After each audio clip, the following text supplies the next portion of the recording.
చెప్పండి నేనేం చేయను 3.5 లక్షల్లో.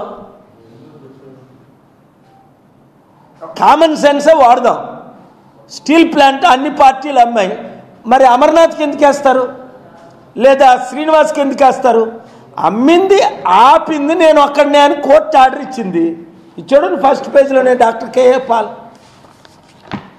సో ఓట్లు పడలేదా? వాళ్ళకి 100 పడినప్పుడు మాకు 1 పడలేదా? వాళ్ళకి 9 లక్షలు పడినప్పుడు నాకు 9,000 పడలేదా? 100కు 1. అన్ని బూతుల్లోని జీరోలే. మరి మా నాన్నగారు వేసిన బూతుల్లోని కూడా 4 అనుకున్నాను, 2 ఆ తర్వాత తగ్గించారు, ఇంకో 2 తీసేసి. మరి మా వాళ్ళు 22 వేశారు.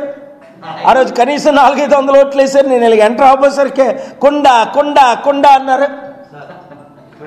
నిరుద్యోగులు అందరూ అన్నారు, కాపులు అన్నారు, బీసీలు అన్నారు, దళితులు అన్నారు, క్రిస్టియన్స్ అన్నారు, మహిళలు అన్నారు, యూత్ అన్నారు, క్రిస్టియన్ ముస్లిమ్స్ అన్నారు. ఏమైపోయాయి అలాంటి ఓట్లు అనేది? అదే అంటున్నాను. అంటే ఎంత క్లియర్గా ఎవిడెన్స్ అయిపోయింది, ఎంత ఈజీ.